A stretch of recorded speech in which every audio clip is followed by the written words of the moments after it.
Hi, welcome to this week's Dragonblade Authors Unplugged. I'm so excited. I've got Emily Royal, Laura Strickland, and Christina Diane with us, and maybe we'll get a pop in with Tracy Sumner. But we had lots of books released this week. So, ladies, thank you so much for taking the time to talk to us. Hi. It's good to be here. Hi. So we're going to dive right in. The first book that released this week is Laura's book, and it is book 4 in the Ancient Songs series, and it's That's a right. Viking for a Viking's Heart. Can you tell us about this one, Laura? Well, the Ancient Songs series spans many centuries, from the 1st century in the Celtic world and ends up in the 14th century.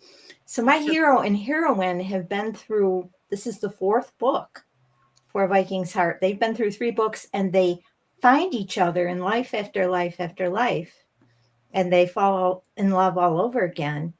So in this version, it's in Viking times, and the hero, who is Query McMurtry, he and his clan have a holding on the west coast of Scotland, which is under Viking raid at that time.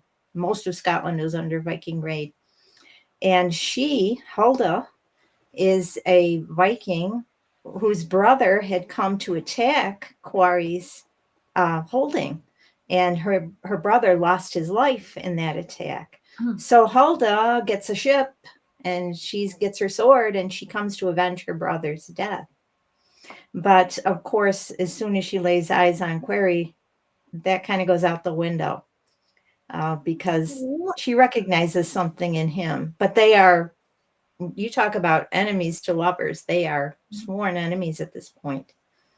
So they go through a lot of hardship to reclaim what they've had in 3 other lifetimes. It's a very romantic story. I guess I'm a diehard romantic, and I just believe in eternal love. Yeah, well, that's so exciting for the reader to get to watch them go through different iterations of, like that's such a cool idea. Because they know each other. They, on some level, they recognize each other, but they don't. I mean, you wouldn't believe that this enemy is going to be this person that you've known and loved for so long. Yeah. And I love a good enemies to lovers when the stakes are real, which in this case they are, and it's not just some kind of not weighty kind of thing. So absolutely. And in the 5th book coming up, we find out the end story, and that one's called For a Heart Come Home. Oh, yes, and we find out the secret that's been traveling through the entire series. So it's really cool. I can't wait. And I'm so grateful to Dragonblade for making this come true for me, that I can have this kind of series, and I'm just thrilled. We're excited to read them. Can you tell us when the last book is set? What time period the last book is set in? The last book is in the 14th century, and it's the time of the Scottish Wars of Independence, and involves the Battle of Neville's Cross, where we have a lot of, very real battling. Mm-hmm. I did a lot of research on that battle, and it's fun. As you know, Evelyn, because we talked before, my books always seem to get a little bit of dark in there and a little bit of magic in there. I just can't help myself. Well, they're dark times, like it's not exactly a light and fluffy kind of period of time. So we loved them. They were very hard times. But the interesting thing about my female heroine is she starts out in the 1st century is just the daughter of a clansman, and she sees everyone she loves being taken from her, and she's so afraid that he's going to be taken from her that she becomes a warrior. By the 4th book, she's a Viking warrior. She's going to fight her own battles because she's determined he's not going to die for her sake. So she undergoes this profound metamorphosis. And he's just a rock. I mean, he's just the most loyal, steadfast person you could imagine. That's fantastic. So, you've got like a 5-book character arc. That's fantastic. Yeah, it is. And I hope that readers will be patient with that. I know, each book does stand alone. You could read them out of order. You could read them. But I do hope that the readers will hang in there for that ultimate reward. Awesome. Well, it sounds like so much fun. I'm excited about this one, and also excited about the wrap up to the series. Do we have a publication date for that one yet? It's going to be, I think, February, around February 18th. Oh, good. That's a Yeah. Valentine's present for yourself. Yes, absolutely. Very cool. Very cool. Well, the next book that released this week is Tracy's book, and it's The Lion Who Desired Me, and it's a Lion's Den book. So all you Lion's Den lovers jump right on it. And hopefully Tracy will be able to join us. But if she can't, I'll make sure I put the link to the book in the comments so you can grab it if you don't have it already. The one that came out after that is Kara Griffin's book, and it's Bride Takes a Warrior. And that's also book 4. We have a thing with book 4s today in the Highland Vows and Vengeance series. So I'll make sure I put the link in that into the comments for that one as well, so you can get it and get your Scottish on. But the one that comes out after that is Christina's book, and it's Avoiding the Merry Viscount. And I love the cover for this. It's so freaking cheeky. I mean, it's just like it's so cheeky. And this is book 1. It's a novella, and it's in the Romancing the Ton series. Can you tell us about the book and also about the series? Yeah, I'll frame up the series. So we're heading to the Regency era now. So follow us there. The series really centers on like this group of friends, and some are family, some, this collection of this like crew that have ended up coming together that is very found family vibes. So it's almost like them against the world on, how they kind of navigate society and how they band together and how they protect each other. And each book focuses on a different couple. So there's 6 books in the series. Each book focuses on a different couple. They collect some more members of the family along the way as they start, pairing off and meeting their matches. And the first book is set at Christmas, and it features Elias, who is a Viscount. He's also the heir to an earldom because his father is an earl, and he lost his mother at a young age. So it kind of starts out, his wound is that, he lost his mother, and he's sworn off love. And after watching how hard his father grieved and still grieves the loss of his mother, and he's completely gone the other direction of like, he's a total rake, sworn off love, gonna, live his libertine lifestyle forever, but he's fiercely protective of his sisters and wants better for his sisters.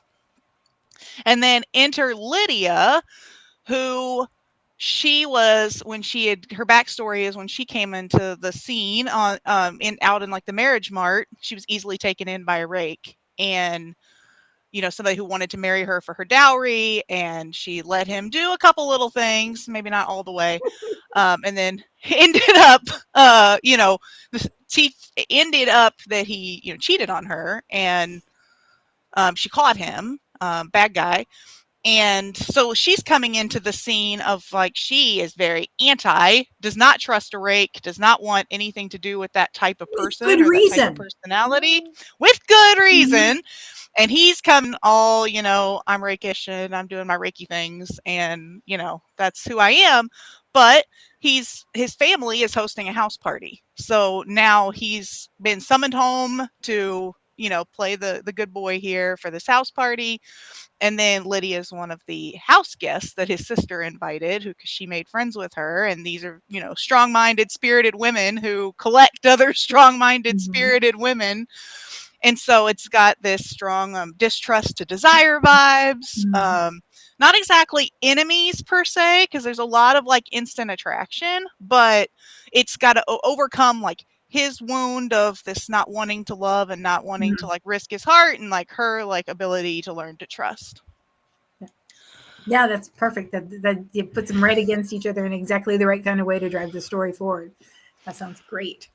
When she's a little uh because she had experienced some things with her ex-betrothed, she's also not completely inexperienced or lacking of desire of certain things either, which is Mhm. where, you know, some of the shenanigans start to happen at the house party, and like start kick off like this road of like the house party. This is Dragonblade Flame. Yes, yes. I was like, this is a spicy one. There's multiple explicit scenes in this one.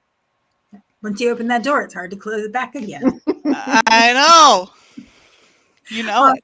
Well, it sounds like so much fun. And how many books are there in the series again? There's 6 total. So we Oh, follow yay. 6 couples, and you get to keep seeing, Love that. because they're a group of friends and they're so close, and like you're gonna get to see, one of Elias's sisters get, her situation in book 2, and so it kind of, you get to start seeing the characters that are introduced throughout. You do get to kind of keep seeing them and following them on their journey, and kind of keep seeing how the other ones kind of pop in and influence and nudge in certain directions. I love that. That's one of my favorite things, when you get attached to a couple and then you get to see them after the happily ever after. You get to see them as they go along the way, and that whole kind of found family thing too. Having a friend group that expands to include all the extra people. Yes. That sounds fantastic. That sounds great. Well, the next book that came out this week is Emily's book, and it's Duelist of the Ton, which is duel like on guard, not duel as in two. Wait, I have to do my fingers the right way. I can't do my fingers as in two. I'm not going to do my fingers the wrong way ever again, because in America that's not a thing, but in the UK it is. And Emily Murdoch told me I did something terrible one time, so I'm never going to do it again. So duelist as in fighting duels, not duelist as in two people, not duo. And this is book 8 in the Misfits of the Time. That was a lot of talking with not enough. It's book 8, and actually, I kind of agree with Christina about it's lovely to have couples who, because in book 8 some of the couples from books 1 to 7 do make an appearance and crop up, so you see them kind of after they're happily married and they're kind of sniping at each other because they've kind of got used to their little foibles and they tease each other. So there's a lot of that, and then there's a lot of kind of couples who have yet to get together as well later on in the series. So I've been having a lot of fun with that. Book 8, there's the heroine she's the sister of a duke. She's Lady Portia Hawke, and her brother is a bit of a bully. He's an out and out rake, and actually he gets his comeuppance and his story at the end of the series. And he just is determined for her to marry the right sort of man. He's a duke. He wants her to marry respectably. But she's intelligent, she's feisty, and she wants autonomy over her life. She doesn't want to be dictated to. And her brother's kind of getting a bit fed up with it. And he's like, look, if you don't find yourself a suitable husband this year, I'm going to find one for you. So she is determined not to have the kind of husband that her brother wants. But she's got a bit of a skill. She is fantastic at marksmanship, hence the duelist. And she thinks men are idiots. So the fact that men meet at dawn and shoot at each other to settle some kind of disagreement, normally when one man's been a bit of an idiot and compromised a young woman, she just thinks this is completely stupid. And men she's not wrong. She's not wrong. No, she's absolutely not wrong. They injure each other, they maim each other, and they kill each other for the sake of honor, but it's not honor. And because she's discovered she's got this amazing talent, she basically outshoots the men. So what she decides to do is hire herself out as a duelist. So what she will do is, because her aim is so accurate, she will dispatch her opponent with like a minor flesh wound or a scratch to the ear. So honor is preserved, nobody is maimed, nobody is killed, and she's £50 richer. So this is what she does, and she obviously wears a mask, and she calls herself, her reputation then is the farthing, because she's so accurate she can hit like a farthing at 50 paces. And what she does with her money is she uses it, because she kind of sees men a bunch of idiots and they get injured in wars, injured in battles. She donates the money to a soldiers' hospital, and she works with a doctor in a soldiers' hospital, and she looks after all these injured soldiers. And this is where she meets our hero, who is he's a colonel. He's the second son of an earl, but he's a colonel. He's obviously not the heir. And he's fresh from Waterloo, but he is suffering from extreme PTSD and extreme survivor's guilt, because he wasn't physically injured, but he does have these like horrendous flashbacks, and he gets triggered every time he hears a gunfire. So he's like very anti-shooting for sport, because he thinks it's totally ridiculous. Dueling is just the ultimate evil, because it's just like, he's seen the horrors of war, but he feels so guilty because he survived. So he's kind of meeting one of his friends who got maimed, and he comes across this young woman floating about the the hospital, and his patient friend says, "Oh, that's Lady Portia Hawke. She looks after the soldiers." And he's like, "Oh, yeah, typical haughty lady," because he's had his heart broken a couple of times. So he's like slagging her off to high heaven, and she's standing right behind him. So their first meeting doesn't go terribly, terribly well. She thinks he's a complete idiot. I was going to say something naughty, and he just thinks she's a haughty what's it. But the next time they meet is at a party where her brother's trying to get her to dance with this horrible man who's a rake, who she absolutely loathes. And she just says, "I've had enough." And she wanders off into the library. And there's fireworks going on at the party. And she hears this noise and she sees this shadow kind of cowering in the corner. And she realizes, oh, it's this man who's just been like totally triggered by all these fireworks. But because she's kind of used to working with people who have injuries and have problems with the health, she sort of talks him down a bit and helps him. And this is how this kind of friendship grows between the two of them. But as she gets to know him a bit better, he's very, very honourable. He's got this younger sister who's like in her early teens, who's very naive, and he's very protective of her. And she sort of thinks, oh, actually, do you know what? Not all men are stinkers. This one's actually quite a nice one. I quite fancy him. Apart from one thing, he is so anti-shooting for sport that he is the only person in the world, he says, who he absolutely hates is this mysterious duelist known as the Farthing, who is profiteering from duels and profiteering from misery. And he says, anyone else I can forgive, but not that utter stinker. And then one day, Portia finds herself turning up at Howard Park at dawn with her usual £50 wage. And who does she come face to face with? Is Stephen, our colonel, our hero. And she's then got to decide what to do because she can't kind of shoot the man she loves. And you have to read the rest of the story to find out what happens. That went in a direction I didn't expect it to go in there at the end. I mean, I was on along with you through all the PTSD and the talking him off the fireworks sledge and all that kind of stuff. And now she's facing him. And he's like incensed that he has to do it to save his sister, because his sister's been compromised. So he's like full of absolute loathing. And she's facing him down at the end of a pistol. Do you like readers at all? I love my readers. We love the heartstring tugging, or we wouldn't read it. It's like, I mean, massive spoiler, it does all work out in the end. Who could have guessed? Who could have guessed? I would not have known. No. Well, there's tension all over the place. Good gracious. And we get a lot more Tom books, don't we? Yeah, we do. I was trying to work out which book I was going to be talking about this week, because book 9 is I've already handed in book 9. I'm actually partway through writing book 10 at the moment, and there's 12 in total. So and Portia's utter rake of a brother will get his comeuppance and his story in book 12. I love that. That sounds like so much fun.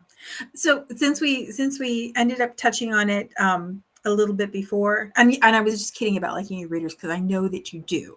You tell a good story on purpose.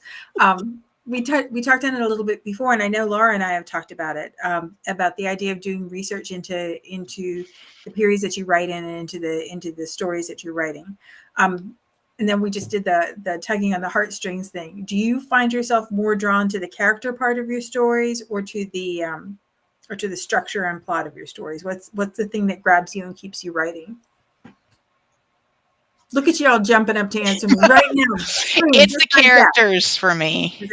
Yeah, for me, I've formulated the characters and like what I wanted from like some of these personalities and these vibes before I even figured out exactly where the story was going to go. And like, so when I had planned this series, that's what I did, is I was like, okay, I fell in love with like certain characters. I'm like, oh, who do they need to like be their match? And who's gonna like really challenge them? And then it was like, oh, well, then I want to make this one have a brother. And then it's like, oh, well, now I want this brother to kind of come and play in here too. And so I tend to start with the characters.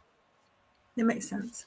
Yeah, that's kind of where I start. I think where I get the first inspiration and the spark is what are the characters, what's going to draw them to each other, what's going to keep them apart from each other. And then once I've got that sorted out, then I will plot fairly meticulously before I start writing, but it's the characters is where that kind of initial spark comes. Do you My find stories are very character driven, but usually my setting becomes a character somehow. It's so much part of their lives, and it affects them so much. It's frequently another character rather than just a setting. that makes sense. Laura, what was it like to write that many books about the same people, even if they're not exactly the same people? Because usually there's like a discovery as you're getting to know the characters in each book, but these are people you've been with.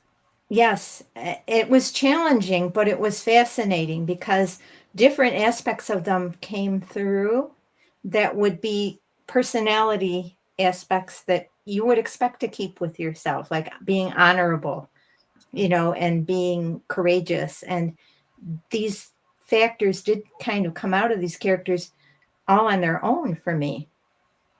And fortunately, I've done so much research of the Celtic world that was probably the easy part, was choosing 5 different periods and sailing through them.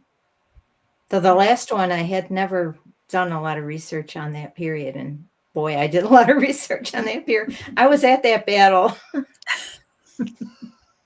Do you find yourself having to pull yourself back when you're researching books to give yourself like parameters so that you don't let your mind just go the whole way? No, I'm in all the way. we're just going to go down whatever rabbit hole presents itself to us. And Yeah, we're gonna keep absolutely. going. Because I figure if you immerse yourself in it, then when it's on the page, it doesn't seem like facts. It seems like things that the characters know or don't know, and they're discovering. And it's better to be dipped all the way in. Yeah, and that makes so much sense. That idea that there are things that the author needs to know to write the characters that does not necessarily need to show up on the page for the reader, but the knowing it makes it a more informed story. Even the way the people thought in that period, people tended to refer to things in that period. You need to be in that deep, really. Awesome. So do you have a specific ritual that you, and this is a y'all question, do you have a specific ritual that you follow when you go sit down to write? Do you have to have certain things with you? Do you write in the mornings or the evenings? Is there a certain time period that works better for you? I know for me, I usually light a candle. I don't know why. I just like having a candle on my desk. And then a lot of times I listen to either, it's going to sound crazy, but I listen to either like a show I've seen a million times, or I listen to like the Hamilton soundtrack, like over and over in like the background. Because it more just keeps me, it's like the background noise. I don't know, it helps my ADHD, and it just keeps like me from getting distracted from all the random noise. And it's familiar and you know what it is. So it does, I don't know, I can just like zone it out, and then I'm like get into the writing Do zone. you know, I was going to ask whether you had ADHD, because I do the same. I'll have music or something in the background, but it has to be something I'm really familiar with.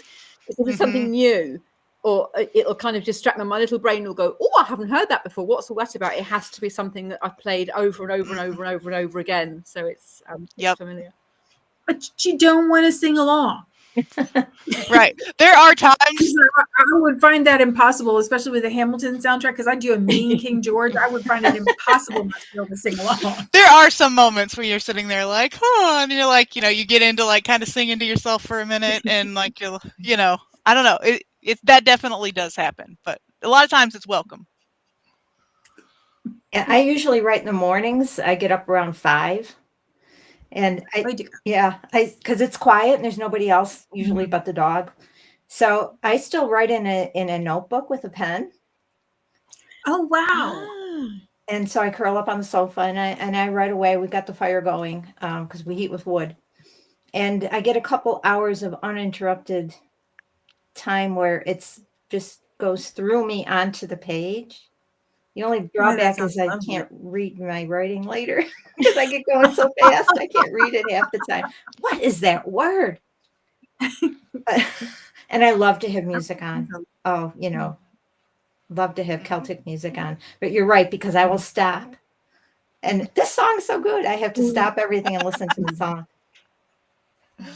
But that sounds so lovely, writing by firelight. Writing longhand by firelight is like, And actually, the sound of the fire is kind of a nice sort of crackling background sound. It's quite. Well, I'm the woman who gets the fire going, so I get up early, get it going, and the house is warm for everybody else. So That's such a nice ritual too. That like Yeah, bringing it life to the is. hearth kind of thing. It's such Mhm. It nice is a We ritual. do that Yes. for a while, and it's like it's The first really- fire of the year is always just so meaningful. Mhm. Yeah. Yeah. Yeah, and then having one in the house is like having a pet or something. It's like having another living thing in the house with you. Like a heartbeat. Mm-hmm. The fire breathes, Awesome. you know. You can hear it breathing. I Yeah, I'm love crazy. fire. You are not, because I think that's why I like the candles. I think it's like Yes. that flame, and like I don't know, it's just like some sort of energy Living. that comes from Something's like alive. having Yeah. like the fire there. We do have Well, one and now, there's but I've something never got about up at 5 sentimental. o'clock in the morning to light one and write. But I might actually try that because that just sounds so wonderful. There's nobody to bother you. Mm. You know, nobody. The birds will start singing in the summer, and you're like, oh, it's a bird. I tried the writing in the morning thing when my kids were little, and I would fall asleep at my laptop. I'm like, this is not working for me because I can write at night, but I had a terrible Oh, time. you're writing. my opposite. Because by 7 o'clock, my Mhm. brain shuts down at night. As soon as it gets dark, I'm gone. So I have to write in the morning. So there's something about that cozy thing. So do you have to have? Does anybody have to have a beverage? Do you have to have coffee or tea, or are there any other rituals that you have to go through to get yourself set up to go? No, I mean, you I write normally in have a office cup of tea with me when I do anything, so it's not like I need it for writing. I just need it to breathe, I think. Just water. Usually I have my water in my Yeah, me Patriots too. cup. Go Patriots. Oh, so healthy. Oh my goodness. That's like healthy hydration, not the bad kind. What about you, Laura? Is it coffee or tea for you? Well, I'll have a tea occasionally, a cuppa, but it's normally water. I live on Goodness. water. Y'all are so good. Oh, I see the Patriots cup right there. There it was. There you go. I live in New England, so I live in Bills country, so you know what that means. Mhm. Buffalo Bills country. we do Yeah. root for the Bills. I will say we do. Not that this is about football, but No. It's an old We take our rivalry. joy wherever we can get it. So are you all office writers? I know, Laura, you said you write on the couch. Yep. You do.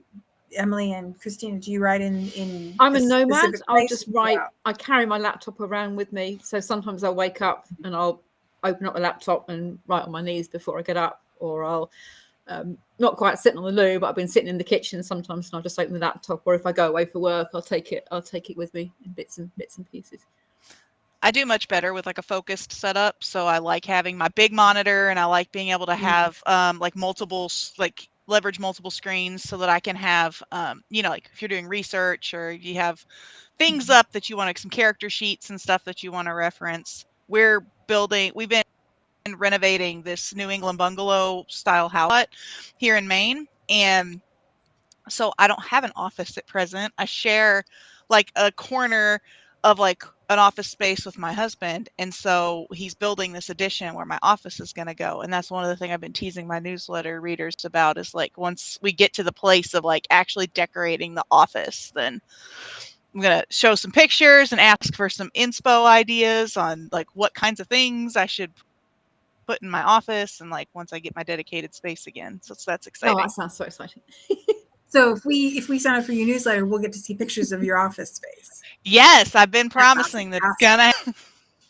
My husband Can I has ask actually promised a dedicated space for me. We've earmarked a room, and he has promised to help me clear it up. Yes, This room was supposed to be my dedicated space, but it's a nice room, but I need the sofa. Doesn't work You in can here. get more than one of those. You could put a sofa in your dedicated room. Mm-hmm. I think the hardest part is having somebody else breathing in the same space, Christina. So I'm not sure that having, like sharing a space, and it's like they won't ever stop breathing, even if you ask them, they don't stop. They just. That's why a lot of times that's why I have the headphones and the music, and like I gotta get my ADHD brain like centered on like focusing on my monitor. Well, ladies, it was a treat talking to you today. I appreciate you telling us all about your books. I appreciate you telling us about your writing process and your workspaces. Christina, can you put the link to your newsletter in the comments when this goes sure up, so that we can join along, so that we can see the pictures when it's and it's finished. And Laura and Emily, if you have newsletters, pop them in there as well, because we love a good author newsletter. We learn all the things that way. So, and I will make sure to put the link to all the books, including Tracy and Kara's books, so you can grab them if you haven't gotten them already. This is my little spiel. Dragonblade books are the best deal right on release. I'm not even going to say pre-order. Well, when the pre-order goes live, that's the best time to get it. You got 2 weeks to get it at 99 cents, which is less than a bad cup of coffee. Jump right on it, like boom, right on it when you first see it. Don't wait, because who knows when that 2 weeks is going to be up, because it's different for every book. So just boom, right on the book, grab it right away. If you don't, because life gets in the way and stuff happens, you can read in Kindle Unlimited, which means you can read as much as you want without even having to think about whether you want to do it or not. Just boom, right there, all the books, all the time. That's how I'm reading these days. So, ladies, thanks so much for taking the time to talk to us. I really do appreciate it. Thank You're you. welcome. Thank you. We'll see y'all next time. Bye. Bye.